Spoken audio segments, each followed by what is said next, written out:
Suatu hari, Andi dan Ayah sedang duduk bersama.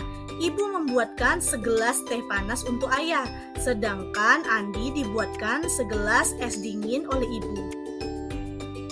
Setelah beberapa lama, pada dinding gelas Andi terdapat titik air, sedangkan pada gelas Ayah titik air malah terdapat pada tutup gelasnya, bukan pada dinding gelasnya. Mengapa demikian? Nah, bukan hanya itu. Gelas Andi suhunya menjadi lebih tinggi, sedangkan gelas Ayah suhunya menjadi lebih rendah. Mengapa demikian?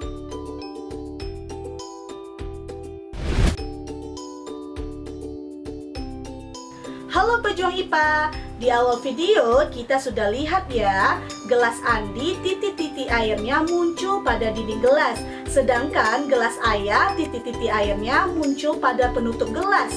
Kemudian selain itu, gelas Andi mengalami kenaikan suhu, sedangkan gelas Ayah mengalami penurunan suhu. Nah, mengapa demikian? Hal ini sangat berkaitan erat dengan pembelajaran kita pada hari ini, yaitu tentang kalor. Untuk itu, coba kamu buat rumusan masalah atau pertanyaan terkait permasalahan ini ya.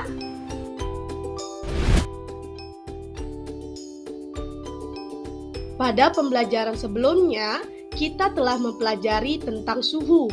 Seorang ilmuwan yang bernama Joseph Black telah memaparkan pengertian dari kalor sekaligus perbedaan antara suhu dan kalor. Suhu, seperti yang telah kita ketahui, merupakan derajat panas suatu benda yang dapat diukur dengan termometer. Sedangkan kalor merupakan energi yang berpindah dari benda bersuhu lebih tinggi ke benda bersuhu lebih rendah. Jadi, kalor merupakan sesuatu yang mengalir dari benda yang panas ke benda yang lebih dingin ya. Coba kamu perhatikan, terdapat segelas air dingin yang telah dimasukkan di dalam kulkas dan diletakkan di atas meja. Suhu segelas air dingin tersebut pada saat itu 6 derajat Celcius. Beberapa menit kemudian, daerah meja di bawah gelas terasa lebih dingin dari keadaan sebelumnya. Coba kamu berikan rangkuman yang tepat mengenai konsep kalor pada peristiwa ini ya. Nah, pada ilmu fisika, kalor itu dilambangkan dengan huruf Q besar ya, di mana satuannya adalah kalori. Di mana satu kalori didefinisikan sebagai banyaknya kalor yang dibutuhkan untuk menaikkan suhu 1 gram air sebesar 1 derajat Celcius. Namun, satuan kalori itu bukan satuan SI untuk kalor ya. Satuan kalor dalam SI adalah joule, di mana 1 kalori setara dengan 4,184 joule atau sering dibulatkan menjadi 4,2 joule. Sehingga 1 joule setara dengan 0,2390 kalori atau sering dibulatkan menjadi 0,24 kalori. Nah, di sini ada 2 orang anak yang sedang makan. Zat gizi pada makanan mengandung energi yang satuannya menggunakan kalori. Coba kamu bandingkan manakah energi yang lebih besar antara kedua anak jika dikonversi ke dalam satuan joule? Nah, terkait permasalahan di video, misalnya nih, es batu yang bersuhu minus 10 derajat Celcius dipanaskan, apakah es batu akan langsung mencair?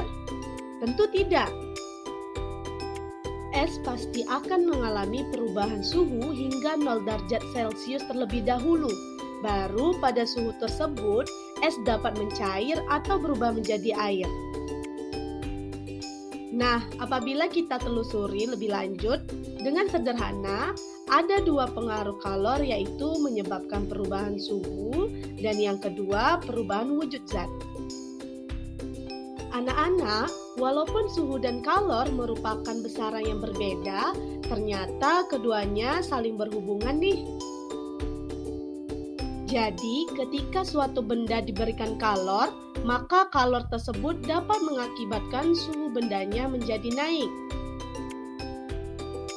Dan sebaliknya ya, pada saat suatu benda kehilangan kalor, maka akibatnya adalah suhu benda menjadi turun.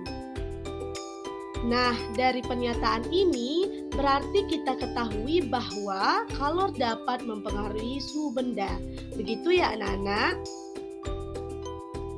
Kalian bisa perhatikan, termometer ini menunjukkan suhu yang rendah ketika mengukur es batu. Apabila es batu ini dipanaskan, maka akan berubah menjadi air. Apabila air ini terus dipanaskan, maka suhunya akan meningkat. Sekarang coba berikan contoh yang lain dalam kehidupan sehari-hari yang dapat menunjukkan peristiwa kalor dapat mempengaruhi suhu benda ya. Nah, kemudian kita akan membahas tentang pengaruh kalor terhadap wujud benda. Berdasarkan wujudnya, benda dibedakan menjadi 3 wujud. Yang pertama, benda padat, benda cair, dan yang ketiga ada benda gas. Ketiga zat ini dapat mengalami perubahan bentuk atau wujud jika suhunya berubah akibat menerima atau melepaskan kalor.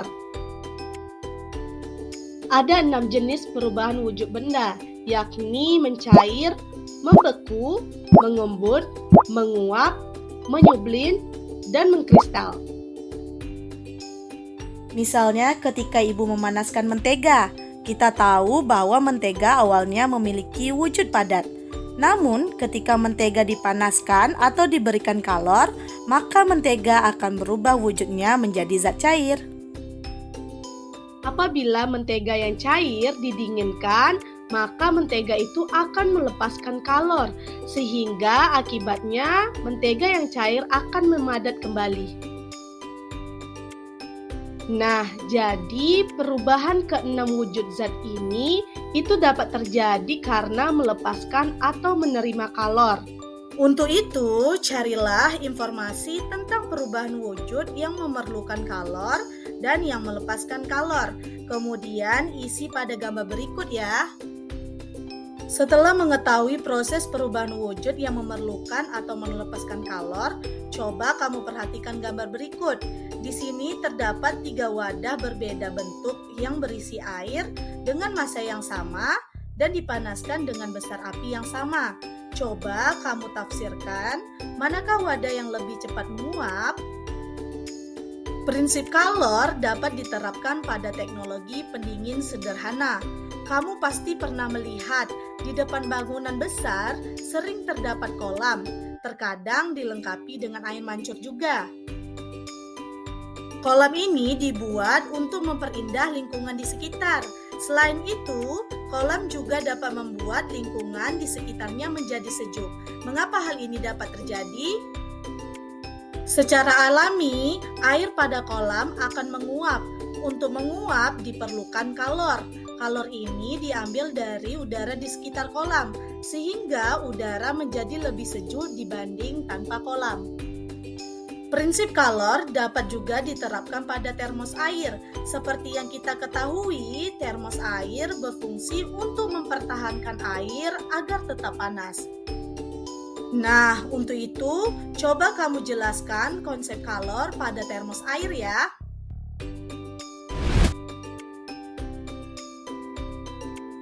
Setelah kamu memahami tentang konsep kalor, nah kita kembali ke permasalahan di awal ya. Pada awal video, gelas Andi titik-titik airnya muncul pada dinding gelas, sedangkan gelas ayah titik-titik airnya malah terdapat pada penutup gelas.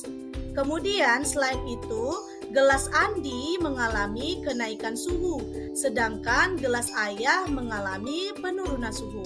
Buatlah hipotesis atau dugaan sementara terkait pernyataan ini ya.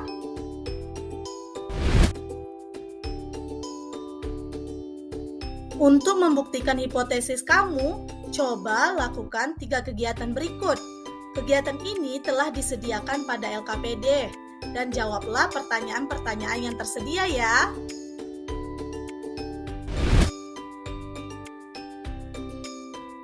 Nah, bagaimana? Kamu sudah melakukan percobaan dan mengumpulkan data bukan? Sekarang coba kamu membuat kesimpulan yang benar. Mengapa gelas Andi titik airnya muncul pada dinding gelas, sedangkan gelas ayah titik airnya malah muncul pada penutup gelasnya? Yang kedua, mengapa gelas Andi mengalami kenaikan suhu, sedangkan gelas ayah malah mengalami penurunan suhu? Oke, sekian pertemuan kita pada hari ini. Selanjutnya kita akan mempelajari tentang perpindahan kalor. Sampai jumpa!